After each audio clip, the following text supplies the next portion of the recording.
सबको नमस्ते। देखिए, आज हम दिल्ली सल्तनत के बारे में पढ़ेंगे। भारत में जो मुस्लिम शासकों का जो दौर शुरू हुआ, उसमें दिल्ली सल्तनत पहला आप काल कह सकते हैं जब से भारत में मुस्लिम शासकों का दौर शुरू हुआ। मुगलों के पहले कम से कम 5 वंश ऐसे थे जिन्होंने दिल्ली सल्तनत के अंतर्गत भारत पर शासन किया। और आपको पता है कि 1192 में जो तराइन का दूसरा युद्ध हुआ था, साल याद रखिएगा, 1192 में तराइन के दूसरे युद्ध में जब मोहम्मद घोरी और पृथ्वीराज चौहान के बीच में युद्ध हुआ, जिसमें पृथ्वीराज चौहान की मृत्यु हो गई। और आपको इतिहास की किताब में पढ़ाया जाता है कि भारत का अंतिम हिंदू शासक तो पृथ्वीराज चौहान बोलते हैं। उसके बाद से एक तरह से मुसलमानों की या मुस्लिमों का शासन स्थापित हुआ भारत में।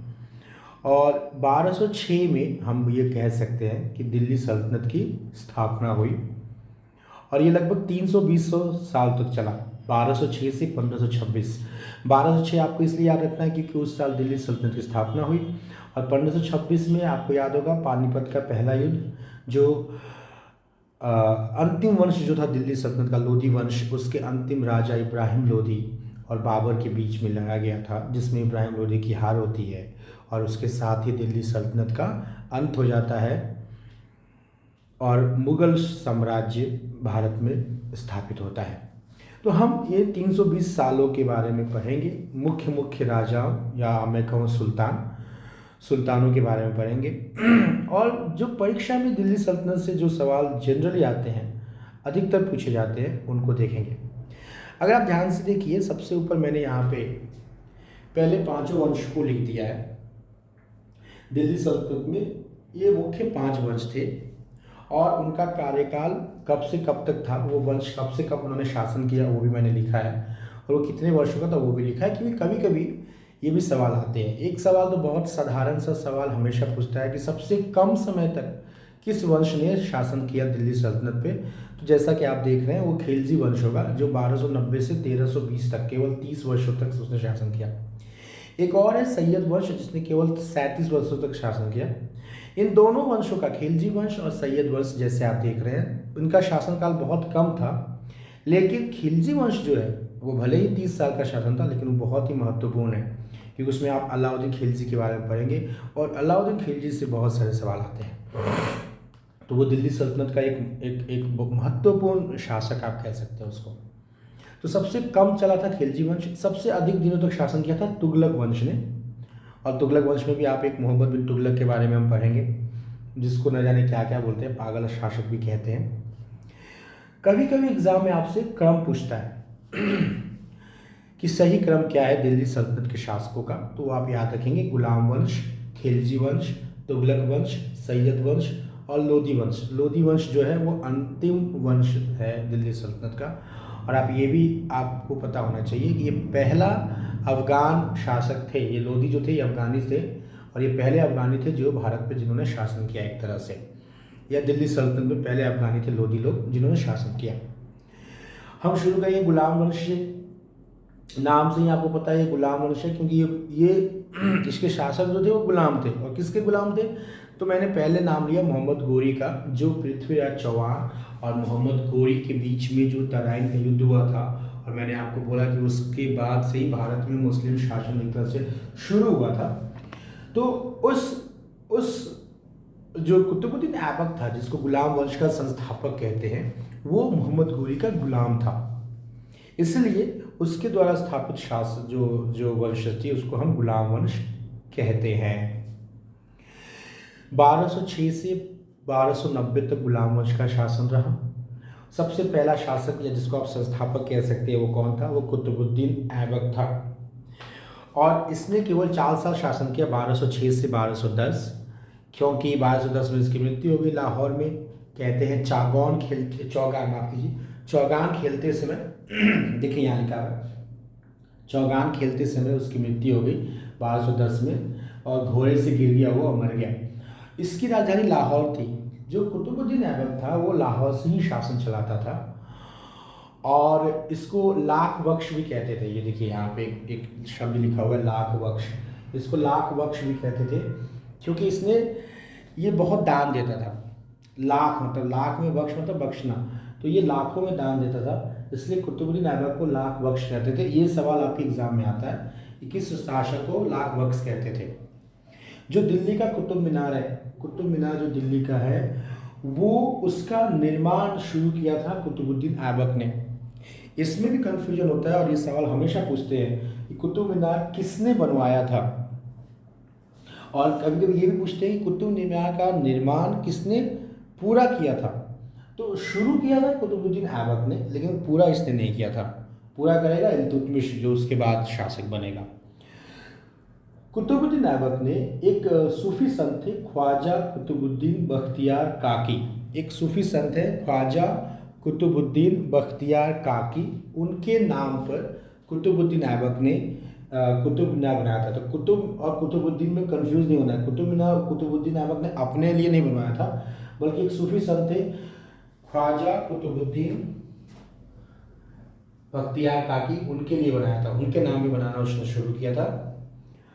कभी कभी आजकल मैंने देखा है एग्जाम में एक सवाल पूछता है कुतुब मीनार का निर्माण किस सदी में किया गया था, किस शताब्दी में किया गया था, किस सदी में हुआ था।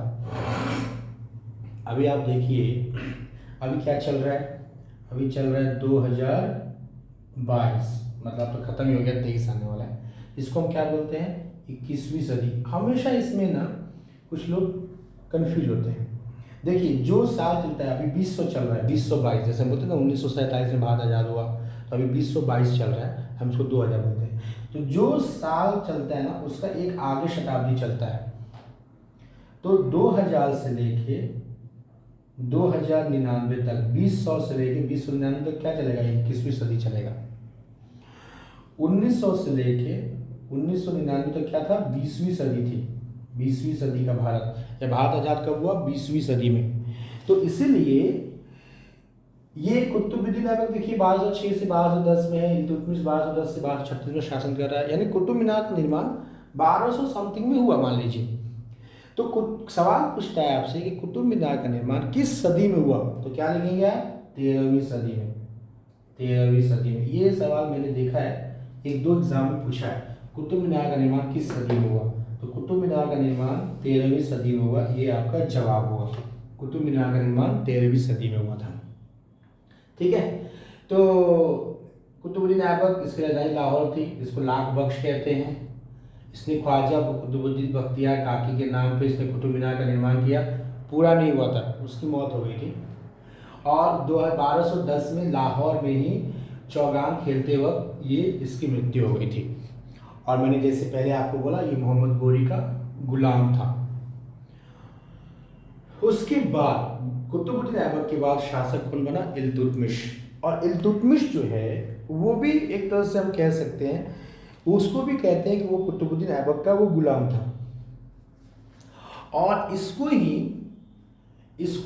इल्तुतमिश को दिल्ली सल्तनत का वास्तविक संस्थापक कहते हैं। अगर सवाल पूछे दिल्ली सल्तनत का वास्तविक संस्थापक कौन था, तो वो इल्तुतमिश था।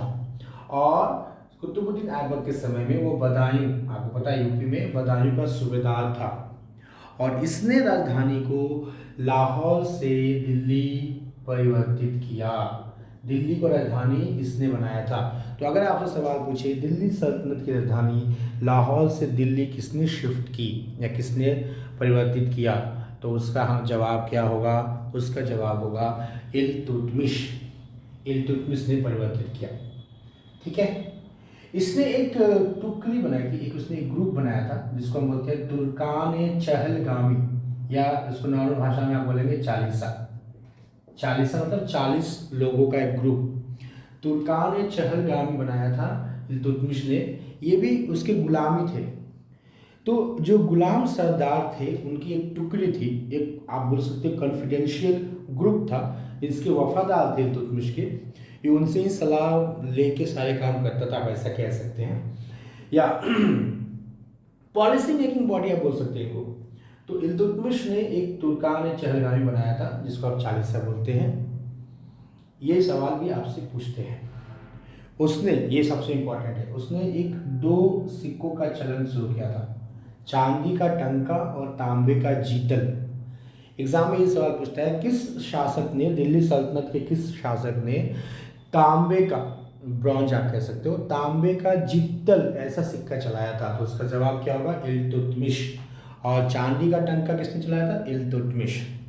ठीक है, तो ये हो गया इल्तुतमिश के बारे में। इतने सारे सवाल, इससे ज़्यादा कुछ खास आएंगे नहीं इल्तुतमिश के बारे में। उसके बाद आती है रजिया सुल्तान, एकमात्र मुस्लिम महिला शासक। हमेशा ये सवाल पूछते रहता है, पहली और अंतिम बोल सकते हैं, किसको बोलेंगे हम, रजिया सुल्तान को।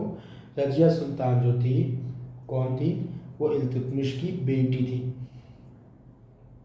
इल्तुतमिश ने रजिया सुल्तान को अपना उत्तराधिकारी घोषित किया था, और रजिया सुल्तान ने केवल 4 सालों तक शासन किया, 1236 से 1240 ईस्वी तक। यहाँ देखिए 2 शब्द लिखे गए हैं, कुबा और कुला। कुबा का मतलब कोट होता है, कुला का मतलब टोपी होता है। मतलब रजिया सुल्तान जो थी वो मुस्लिम महिलाओं की तरह बुर्के में रहना या पर्दे में रहना, उसका उन्होंने विरोध किया था। और वो जो दरबार होता था कोर्ट में, वो कोट अपने दरबार में वो कुबा और कुला मतलब कोट और टोपी पहन कर बैठा करते थे। इसलिए मैंने इन 2 शब्दों का यहाँ जिक्र किया है, कभी कभी पूछता है, उतना इम्पोर्टेंट नहीं है। तो रजिया सुल्तान के बारे में आप एक ही चीज़ याद रखिए, वो प्रथम और अंतिम मुस्लिम शासक थी भारत में। और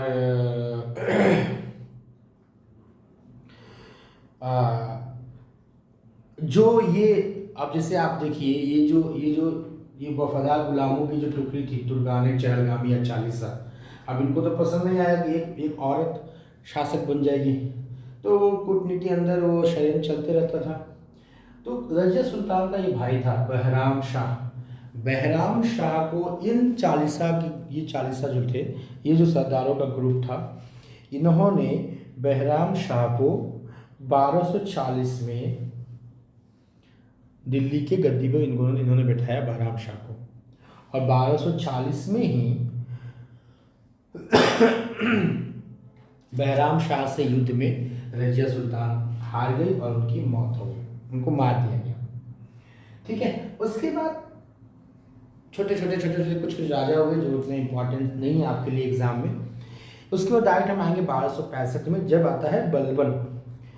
बलबन जो है, बलबन बहुत ही इंपॉर्टेंट राजा था। और जब भी हम बलबन की बात करते हैं, वहाँ पे एक सवाल हमेशा आता है, रक्त और लौह की नीति, रक्त और लौह की नीति किसने अपनाई थी। ये सवाल बहुत क्या मैं बोलूँ सर, मतलब बहुत सामान्य है, हर एग्जाम में पूछ ही लेता है।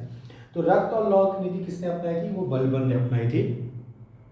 और जो इल्तुतमिश ने ये सरदारों की टुकड़ी बनाई थी, उसका उसने दमन कर दिया था, वो उसने बंद किया था, क्योंकि ये अपने आप को ये समझता था कि मैं जो हूँ, मैं अल्लाह का या पैगंबर का, मैं सुल्तान जो है वो प्रजा के लिए ऊपर वाले का प्रतिनिधि करता है, उसका प्रतिनिधित्व है, ऐसा ये मानता था।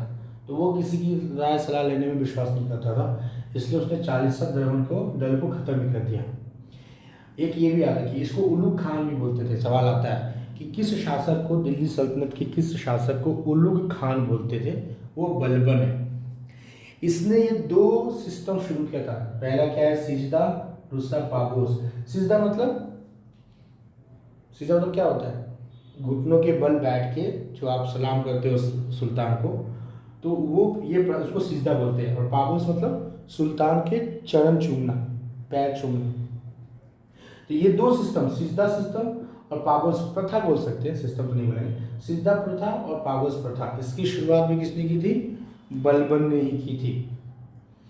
ठीक है, और बलबन 1287 में इसकी मृत्यु के बाद बलबन का पौत्र, इसको हम क्या बोल सकते हैं, पौत्र, बलबन का पौत्र जो था कैकुबा, ये शासक बना गुलाम वंश का, और ये अंतिम शासक रहा। तो गुलाम वंश का अंतिम शासक कौन था, कैकुबा। प्रथम शासक और अंतिम शासक, ये 2 चीज़ हमेशा याद रखिएगा, एग्जाम में वो पूछते थे, कभी भी पूछ सकते हैं। तो प्रथम शासक जो था वो था कुतुबुद्दीन ऐबक, और अंतिम शासक जो था वो था कैकुबा। तो ये थोड़ी बहुत जानकारी है गुलाम वंश के बारे में।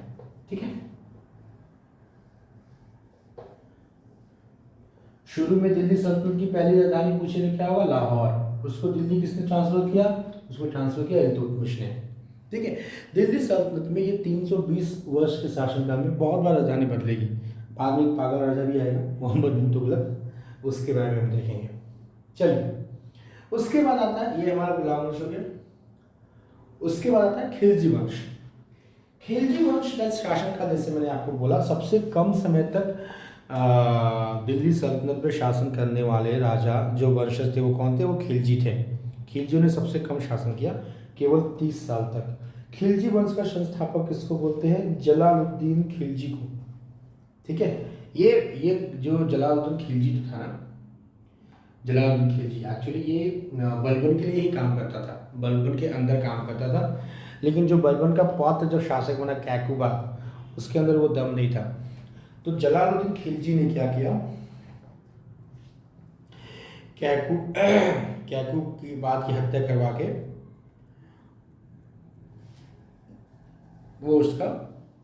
उसने अपने वंश की स्थापना की, खिलजी वंश।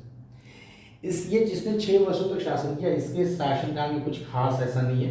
एक ही चीज याद रखिए, एक ईरानी फकीर था सीदी मौला, एक ईरानी फकीर था सीदी मौला, जिसको हाथी के नीचे इसने हाथी के पैरों तले कुचलवा दिया था।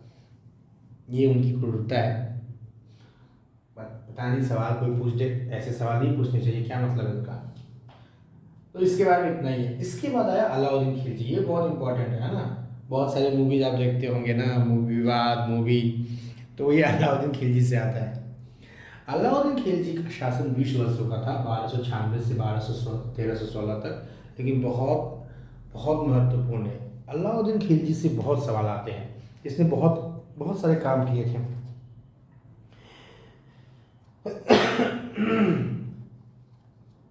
ठीक है, कभी कभी एक सवाल ये भी आता है, ये देखिए मैंने यहाँ लिखा है, इसने भारत के अलग अलग इलाकों को जीता था, उसका सही ऑर्डर भी पूछता है।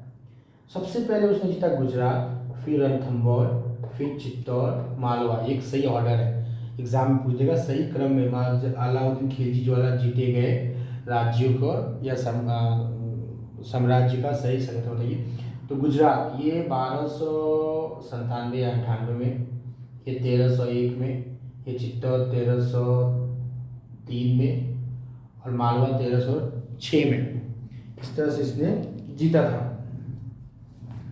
और ये जो चित्तौड़ है, इसी यहीं पे वो महारानी पद्मावती, रतन सिंह, जो आप मूवीज देखते हैं ना, ये सब वहीं पे हैं। वो अलाउद्दीन खिलजी के समय में वो चित्तौड़ की ही बात है। ठीक है, ये 1305 होगा, ये 999 1299। तो सही क्रम क्या है? गुजरात, रणथंभौर, चित्तौड़ और मालवा, ये पूछता है आपसे। ठीक है, ये देखिए यहाँ लिखा है मैंने, 1303 में चित्तौड़ विजय रतन सिंह कौन बना था? पद्मावत में कौन बना था? रतन सिंह।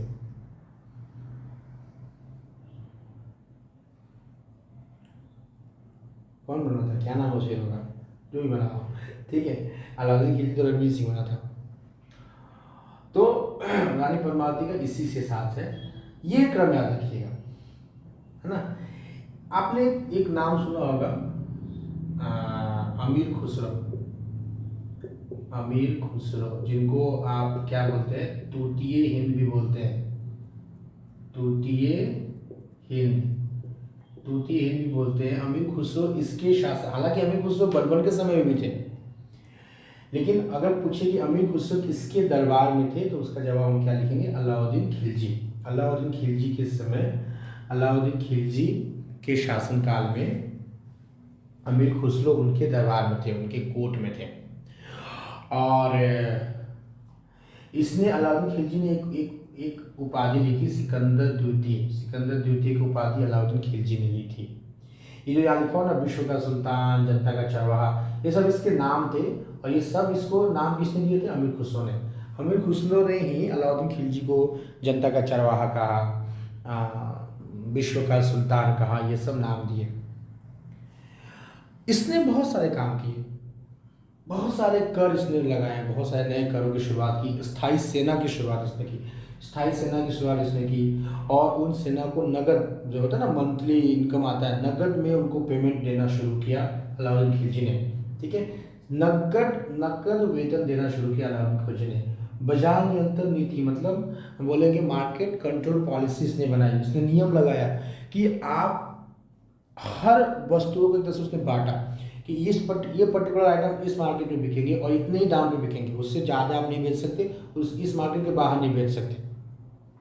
तो इस वजह से इसने क्योंकि जितने जो भी उत्पाद होता था ना, उस उत्पाद को अगर कंट्रोल करके बेचेंगे मार्केट से तो उससे इनकम ज़्यादा आएगा, ताकि वो सेना पे को वेतन दे सके, इसलिए वो उसने बाजार पर नियंत्रण किया था। तो मार्केट कंट्रोल पॉलिसी किसका श्रेय किसको देते हैं? अलाउद्दीन खिलजी को देते हैं।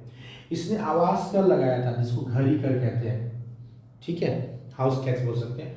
इसने चराई कर भी लगाया था। चराई का मतलब जो दूध देने वाले पशु हैं, जैसे गाय हो गई, भैंस हो गई, बकरी हो गए, दूध देने वाले पशुओं पे भी उसने एक कर लगाया था, उससे भी उत्पाद पे वो कर देना होता था, जिसको हम बोलते थे चराई कर।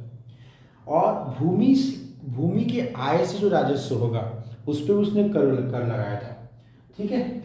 उसके बाद इसने एक अलाई दरवाजे का निर्माण किया था। अलाई दरवाजा आपको पता है कहाँ पे? दिल्ली में ही अलाई दरवाजे का निर्माण अलाउद्दीन खिलजी ने किया था।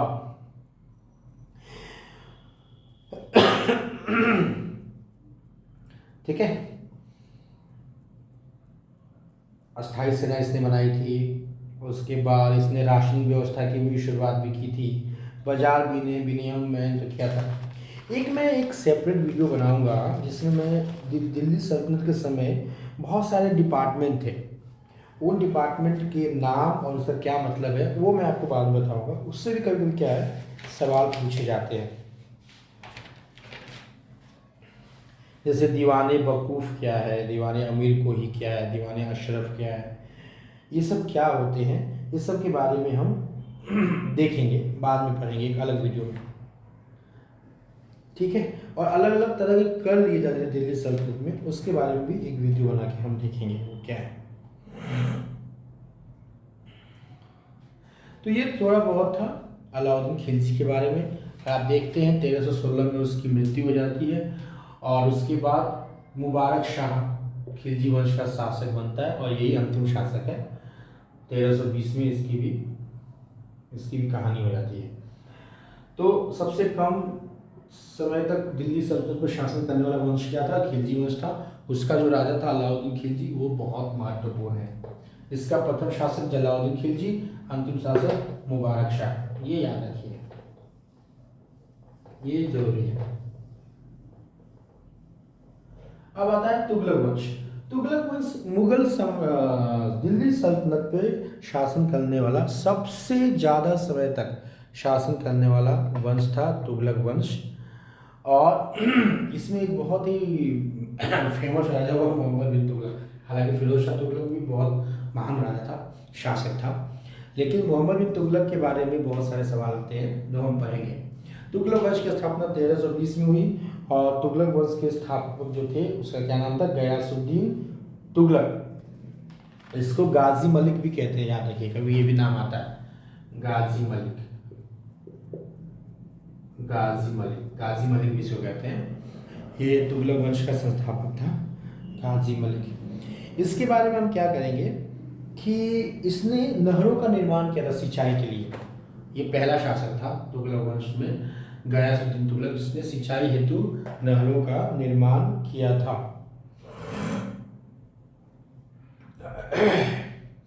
ठीक है। और उसके बाद 1320 से 1325 5 साल तक ये शासक था। फिर आता है मोहम्मद बिन तुगलक। और मोहम्मद बिन तुगलक के बारे में जैसा मैं बोलता हूँ, ये समझिए, ये भारत के इतिहास में आप इसको सबसे ज़्यादा विवादित राजा बोल सकते हैं।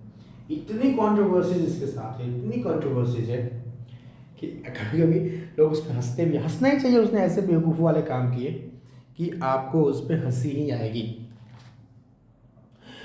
ठीक है। जब भी मोहम्मद बिन तुगलक के बारे में बात, हालांकि इसने शासन किया 26 साल शासन किया, आप देखिए 26 साल शासन किया।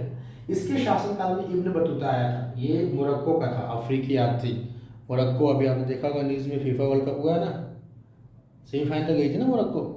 हाँ, तो इब्न बतूता वहीं से आया था 1333 में भारत में आया था मोरक्को इब्न बतूता। इसने जो पहला कांड किया, कांड ही किया इसने अपने शासनकाल में, इसने अपनी राजधानी दिल्ली से देवगिरी ट्रांसफर की। अगर आप भारत का नक्शा देखो रफली, माफ कीजिएगा, सॉरी चलिए मैं इतना ही लेता हूँ। तो आपको पता है यहाँ पे कहीं पे संभव यहाँ दिल्ली है, यहाँ पे दिल्ली है, और ये देवगिरी कहाँ पे थी और यह अभी कहाँ पे है। देखिए इसने अपनी राजधानी देवगिरी ट्रांसफर की और उसका नाम इसने बदल दिया दौलताबाद। उसका नाम क्या किया उसने? दौलताबाद। तो नाम केवल आजकल ही नहीं बदले जा रहे, पहले ही बदले जाते थे है ना, ये नाम परिवर्तन हमेशा से रहा है। दौलताबाद यहाँ पे महाराष्ट्र में, ये महाराष्ट्र आप मान लीजिए, महाराष्ट्र में औरंगाबाद जिले के पास यहाँ पे दौलताबाद है, ठीक है। तो एक तो वो चाहता था कि राजधानी ऐसी जगह हो जो लगभग भारत में बीचों बीच हो, कहीं पे एक कोने में ना हो। दूसरा, उस समय अगर आप देखेंगे मंगोलों का बहुत आक्रमण हो रहा था इस बार इधर, तो मंगोलों के आक्रमण से भी खुद को बचाने के लिए वो चाहता था कि राजधानी को कहीं और राजधानी ट्रांसफर करना, मतलब यहाँ पे जितने लोग रहते थे सबको ट्रांसफर किया गया, बोला सब जाओ देवगिरी, पूरा दिल्ली उजाड़ हो गई। मतलब कितना कॉस्ट आया होगा, जो राजकीय कोष है उसमें कितना खर्च आया होगा, उसमें कितना नुकसान हुआ होगा। फिर बाद में वापस दिल्ली भी गया, तो इसने अपनी राजधानी चेंज किया दिल्ली टू देवगिरी, जिसको दौलताबाद कहते हैं, महाराष्ट्र में दौलताबाद। तो एक तो पागल का काम इसने ये किया। दूसरा इसने क्या किया, इसने कांसे के ब्रॉन्ज के सिक्के शुरू किए। इल्तुतमिश के समय में आपने क्या पढ़ा है, उसने चांदी के सिल्वर कॉइन शुरू किए थे, और उसने भी ब्रॉन्ज कॉइन शुरू किए थे, सॉरी हाँ। लेकिन इसने क्या किया, इसने जब ये कांसे के ब्रॉन्ज के सिक्के इसने शुरू किए, इस सिक्कों की वैल्यू वो सिल्वर कॉइन के बराबर रखा उसने। अब आप एक कॉमन सेंस की बात है, एक ब्रॉन्ज और एक silver coin, how can they B equal, मतलब दोनों समान कैसे हो सकते हैं। तो एक पागलपन उसने ये भी किया। अच्छा, इसने एक सोने के सिक्के भी चालू किए थे, हालांकि वो ज़्यादा सवाल एग्जाम में आता नहीं, जिसको दिनार कहते थे, दिनार गोल्ड कॉइन थे, वो भी मुगल तुगलक ने शुरू किए थे, जिसको दिनार कहते थे। तो ये दो ऐसे मुख्य काम है जो इसकी पागलबंदी का इसके कांड आप कह सकते हैं। एक तो इसने राजधानी अपनी ट्रांसफर की, उसके बाद इसने माफ कीजिए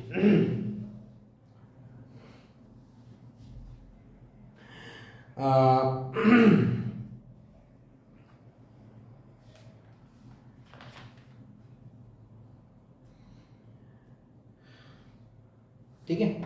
ये दो चीज़ है जो मोहम्मद बिन तुगलक के बारे में आपको जानना जरूरी है। इसके बाद आता है फिरोज शाह तुगलक। वो मोहम्मद तुगलक का भाई था, चचेरा भाई था, मोहम्मद बिन तुगलक का भाई था फिरोज शाह तुगलक। इसको आप एक चीज़ कह सकते हैं, इसको आप बोल सकते हो, इसको दिल्ली सल्तनत का अकबर कहते हैं, फिरोज शाह तुगलक को दिल्ली सल्तनत का अकबर कहते हैं, फिरोज शाह तुगलक को, ठीक है। क्योंकि ये भी बहुत सारा दान देता। देखिए इसने एक मिनिस्ट्री बनाई थी, आप कह सकते हैं दीवाने खैरात, चैरिटी, मिनिस्ट्री ऑफ चैरिटी आप बोल सकते हैं। ऐसे बहुत सारी मिनिस्ट्री थी दिल्ली सल्तनत में, उस पर हम एक वीडियो बनाएंगे, दीवाने खैरात, दीवाने कोही, दीवाने मकमम, ऐसे करके बहुत सारे ये हैं मिनिस्ट्री है, जिसमें भी हमें अलग से मैं एक वीडियोस बनाऊंगा। तो दीवाने खैरात इसने बनाया था फिरोज शाह तुगलक ने, मिनिस्ट्री ऑफ चैरिटी कहेंगे इसको, दिल्ली सल्तनत का अकबर कहते थे, ठीक है।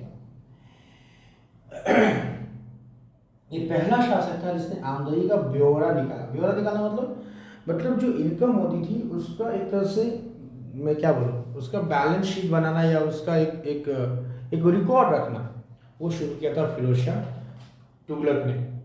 और इसने ब्राह्मणों पे जजिया कर लगाया था। आपको पता है जजिया कर जो है, दो तरह के कर लगते थे सल्तनत काल में, या फिर ये दो शब्द आप पढ़ेंगे, एक होता है जजिया और एक होता है ज़कात। ये दोनों कर ही हैं, ये लगते हैं मुसलमानों पे और ये लगते हैं गैर मुस्लिम पे। और भारत में जब आप गैर मुस्लिम बोलेंगे तो लगभग हिंदुओं पे जजिया कर, ठीक है। फिरोज शाह तुगलक ने जजिया कर लगाया था ब्राह्मणों पे भी, ठीक है। अंतिम शासक जो था वो कौन था तुगलक वंश का? वो था नसरुद्दीन महमूद। ये याद रखिएगा, नसरुद्दीन महमूद तुगलक वंश का अंतिम शासक था। और उसके बाद तुगलक वंश के अंतिम शासक मोहम्मद महमूद नसरुद्दीन महमूद के बाद आता है कौन? सैयद वंश। सैयद वंश में कुछ खास नहीं है, बस आपको इतना याद रखना है कि दिल्ली सल्तनत का एक वंश था जिसने 37 वर्षों तक शासन किया और इसमें लगभग तबाही ही हुई लगभग, और कुछ खास नहीं है सैयद वंश के बारे में। अब हम देखेंगे अंतिम वंश लोधी वंश के बारे में। लोधी वंश ने 1451 से 1526 में तक शासन किया। इसका पहला शासक था बहलोल लोधी, ये अफगानी था। आप ये भी कह सकते हैं कि दिल्ली सल्तनत में पहले अफगानी शासक का हुए वो लोधी वंश के थे, बहलोल लोधी, ठीक है। और बहलोल लोधी के बाद लोधी वंश का शासक बना सिकंदर लोधी। बहलोल लोधी के बाद लोधी वंश का शासक कौन बना? वो बना सिकंदर लोधी, ठीक है। सिकंदर लोधी आप कह सकते हैं कि वो लोधी वंश का सबसे महान शासक था, सिकंदर लोधी। इसने आगरा की स्थापना की मेरे ख्याल से 1504 में आगरा की इसने स्थापना की और उसने अपनी राजधानी आगरा बनाया।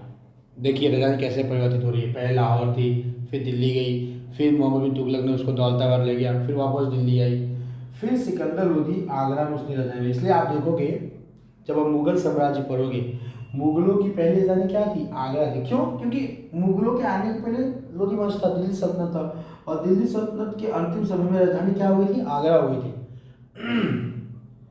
इसलिए अकबर के जब आप मुगल आजम देखते हैं उसमें क्या होता है? आगरा के किले से ही सब काम होता है, क्योंकि फिर वापस राजधानी दिल्ली वापस कब आई? कब आई? कौन लाया? शाहजहां के समय आई थी, ठीक है। तो जो राजधानी थी वो अब आगरा चली गई। आगरा कौन ले गया? सिकंदर लोधी। इसने आगरा शहर बसाया यमुना के किनारे और उसको अपनी राजधानी बनाई, ठीक है। और ये जो था सिकंदर लोधी, ये कविताएं भी लिखता था। तो ये फारसी में कविता लिखता था और उस समय वो अपना नाम क्या लिखता था? गुलरुखी नाम से सिकंदर लोधी कविताएं लिखता था फारसी में, ठीक है। वो नाम से लिखता था। उसके बाद जो अंतिम शासक था वो था इब्राहिम लोधी। वो सिकंदर लोधी का बेटा था। अंतिम शासक इब्राहिम लोधी था जो सिकंदर लोधी का बेटा था। और वो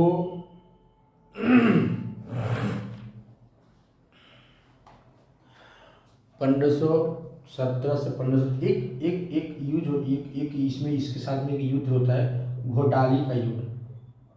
घोटाली का युद्ध जो है 1517-18 में होता है राणा सांगा और इसके बीच में, राणा सांगा और इब्राहिम लोधी के बीच, जिसमें ये हार जाता है, लोधियों की हार होती है। और फाइनली 1526 में पानीपत का प्रथम युद्ध होता है। पानीपत कहाँ पे है? हरियाणा में। पानीपत का प्रथम युद्ध होता है जहाँ पे बाबर जो है वो इब्राहिम लोधी को हरा देता है और इस तरह से दिल्ली सल्तनत समाप्त हो जाता है और भारत में एक नई सत्ता स्थापित होती है जिसको हम बोलते हैं मुगल साम्राज्य, ठीक है। तो आप याद रखिए, मुगल साम्राज्य की स्थापना होने के समय भारत का केंद्र बिंदु कहाँ पे है? आगरा में है, यानी राजधानी कहाँ पे है? आगरा है। तो दिल्ली पहले भी राजधानी थी, बाद में राजधानी परिवर्तित हुई, आगरा गई, फिर दिल्ली आई, फिर बाद में अंग्रेज जब आएंगे तो कोलकाता जाएगी क्योंकि वो बंगाल को पहले जीतते हैं। फिर 1911 में दिल्ली आती है और अभी तक दिल्ली ही है। तो ये था थोड़ा बहुत हमारा दिल्ली सल्तनत के बारे में।